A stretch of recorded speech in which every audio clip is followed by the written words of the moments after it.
Our final lesson in Chapter 6a uses the unit circle to evaluate trig definitions.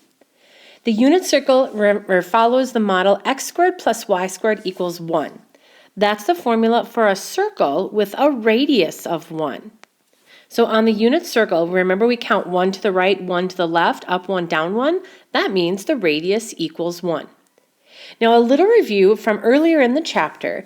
On a coordinate system, when we evaluate our trig functions, sine of theta is the same as y over r. Since r equals 1, it's just the y value.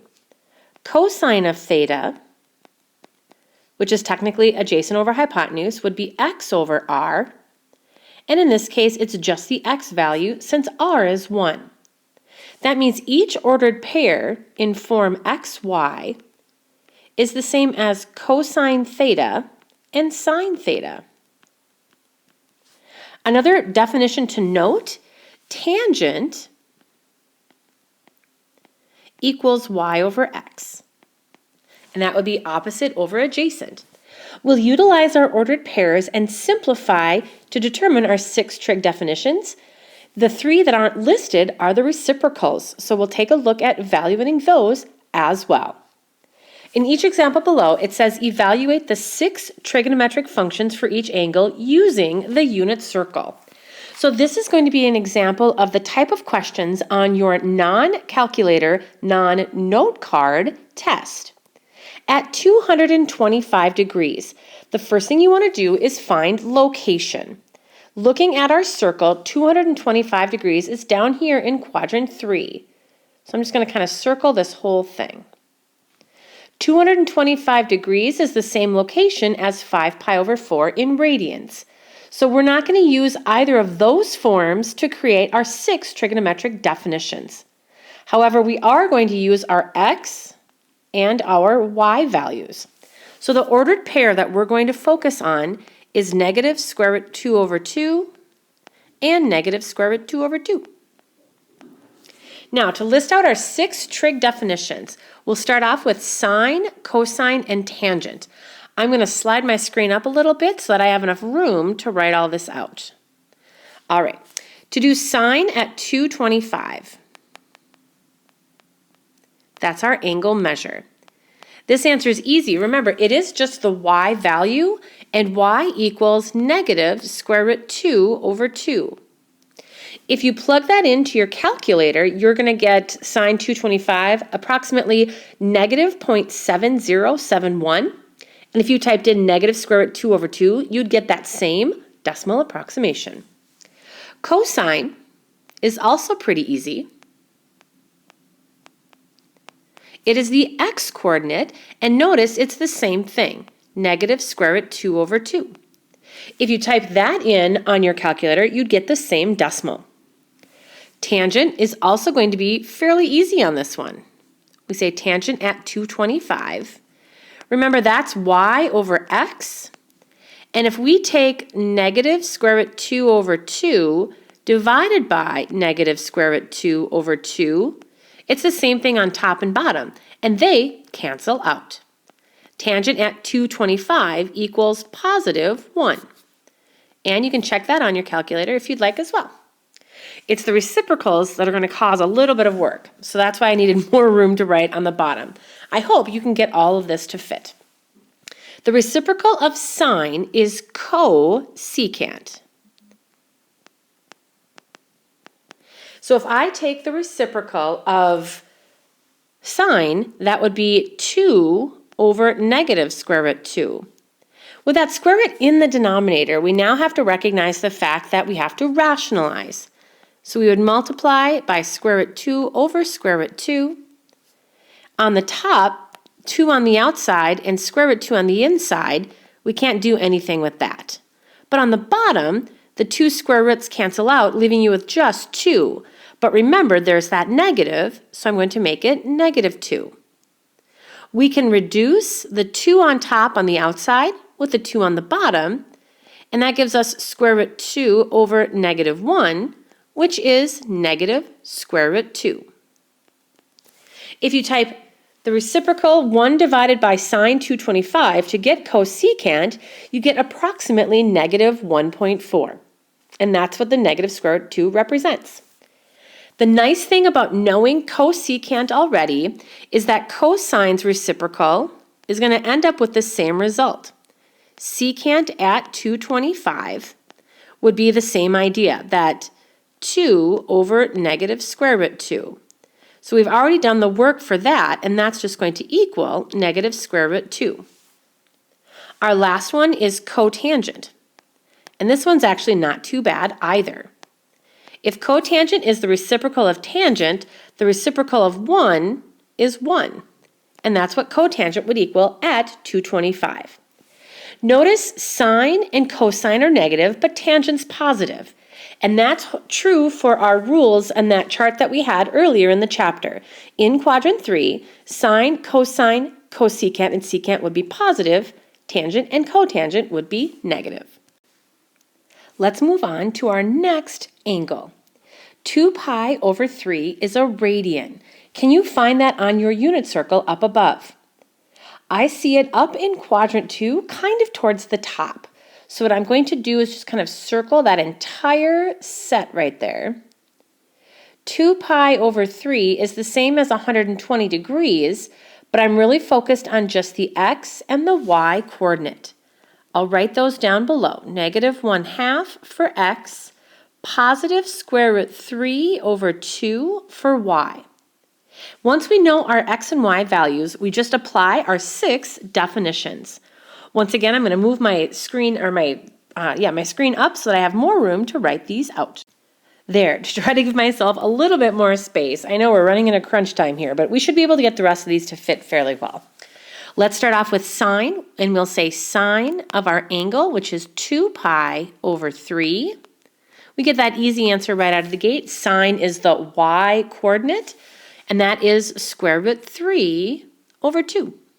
And I think that's like 0.87-ish, kind of, if you approximate that. And if you type in square root 3 over 2 on your calculator, you'd get that same decimal approximation. Cosine at 2 pi over 3 is the x-coordinate, and that's also pretty easy, negative 1/2. We'll take those when we can, which is obviously negative 0.5. So if your calculator's in radian mode and you type in cosine 2 pi over 3, you'd get negative 0.5. Tangent, tangent's going to be a little bit of work on this one, so let's see what we get. Tangent at 2 pi over 3. Remember, tangent is y over x. If we take square root 3 over 2 divided by negative 1/2, when we have a fraction divided by another fraction, we have to do keep, switch, flip. How many of you guys remember what that means? Keep, switch, flip means we keep that first fraction on top, the square root 3 over 2, and then we switch division to multiply, and we flip the denominator. So instead of dividing by negative 1/2, we'll multiply by negative 2 over 1.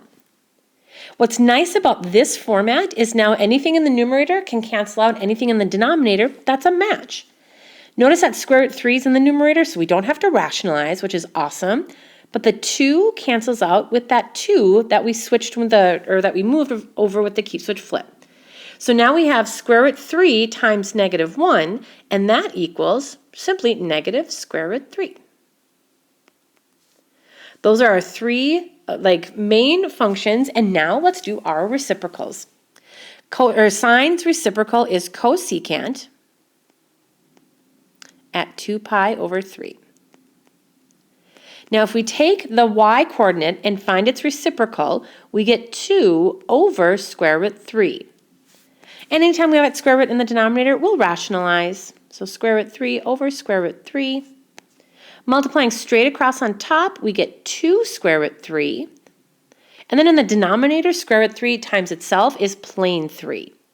The 2 on the outside and the 3 on the outside do not cross off.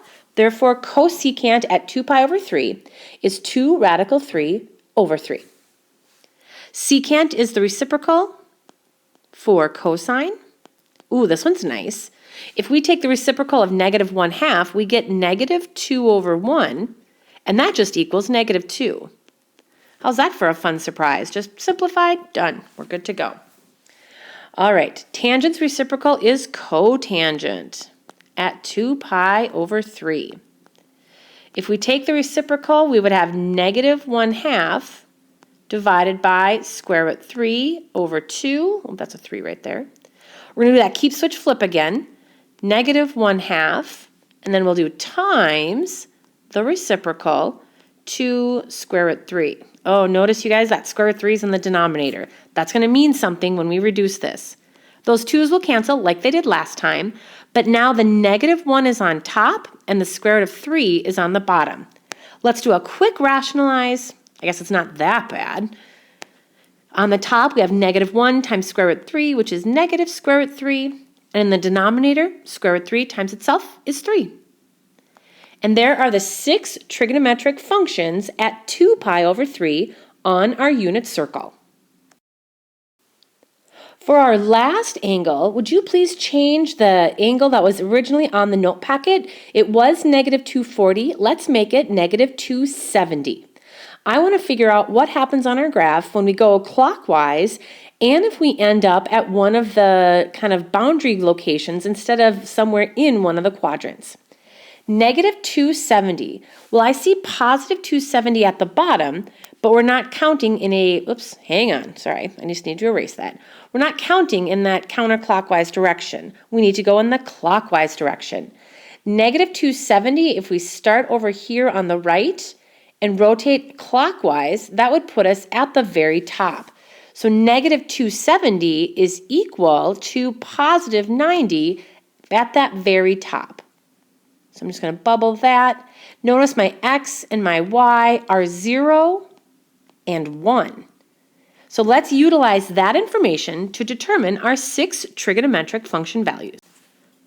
With 0 and 1, this should actually go really fast for us. We don't have to worry about any rationalizing the denominator because there's no square root option.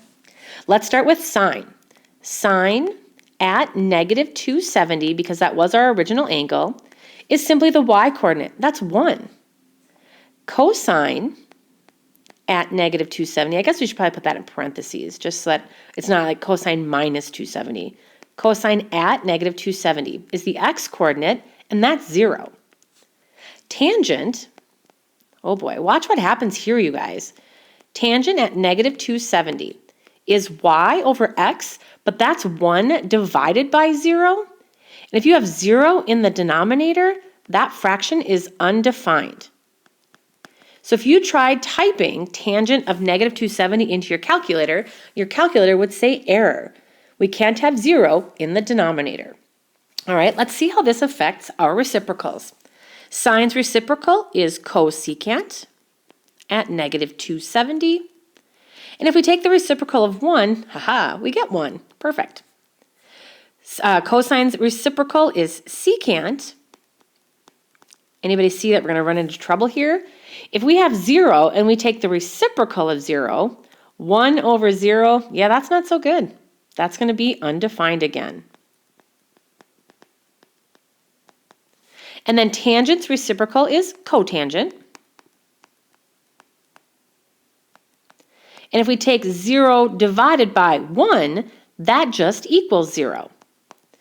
So these again are all forms that we would use on the non-calculator version. It's going to be pretty critical you know all your coordinate value locations to help evaluate these types of trigonometric functions. Our next section has us working backwards. I will now give you a trig definition and you tell me the angle that matches. And this is pretty easy as long as you remember your definitions. Remember the x-coordinate matches with cosine theta. The y-coordinate matches with sine theta. And then y divided by x, anytime we have tangent, it's going to take a little bit of extra work with that fraction. And then secant, cosecant, and cotangent are the reciprocals. You're going to be asked to identify your angle in degrees and in radians, so make sure that you read the directions carefully to get full credit for your responses. And typically, you'll have 2 answers per question. Here's how it works. In that first set on the left-hand column, for what angles in degrees does the following trig definition hold true? We're going to start off with a pretty easy one. Sine of theta equals 1/2. So remember, sine is the y-coordinate. So we want to know where on the circle does y equal positive 1/2. You would write theta equals, because that's your angle. Look for the y-coordinate. Where does it equal positive 1/2? I see that up on the top half over here in quadrant 1 at 30 degrees. So we would just simply say 30 degrees. You don't have to calculate anything for this. Where else does the y-coordinate equal positive 1/2? I see that over in quadrant 2, just kind of flip-flopped all the way at 150. So that's another location where sine equals positive 1/2. And that's how it works. It's pretty easy. All right, you guys pause the video and try cosine. Give me the two angles in degree form where cosine equals negative square root 2 over 2. All right, let's see how you did. Notice cosine is the x-coordinate, and it's negative square root 2 over 2. So I just had to look on the graph at my ordered pairs, and I see negative square root 2 over 2 two times, both on the left-hand side. At 135 degrees, I see x is negative square root 2 over 2, and at 225. All right, our last one's probably the trickiest one, so let's see how we can do here. I'm going to make my screen a little bit smaller so I have enough room. There we go. Tangent equals 1, and tangent's definition, remember, is y over x. So if we want that to equal 1, oops, I don't know what I'm writing there. Let's try that again. If we want that to equal 1, then x and y have to be the same thing so that they cancel out. Do you see anywhere on our coordinate system where x and y equal the exact same fraction and sign and everything? I see in quadrant 1, they both equal square root 2 over 2 at that location, when theta is 45 degrees. Anywhere else? Ooh, I also see it down here in quadrant 3. Notice they're both the same, or they're both square root 2 over 2, and they're both negative. There we go. I want to be able to see that there. So that's at 225 degrees. And I think we'll stop there. We'll finish our radians and then our other answers at the bottom in class.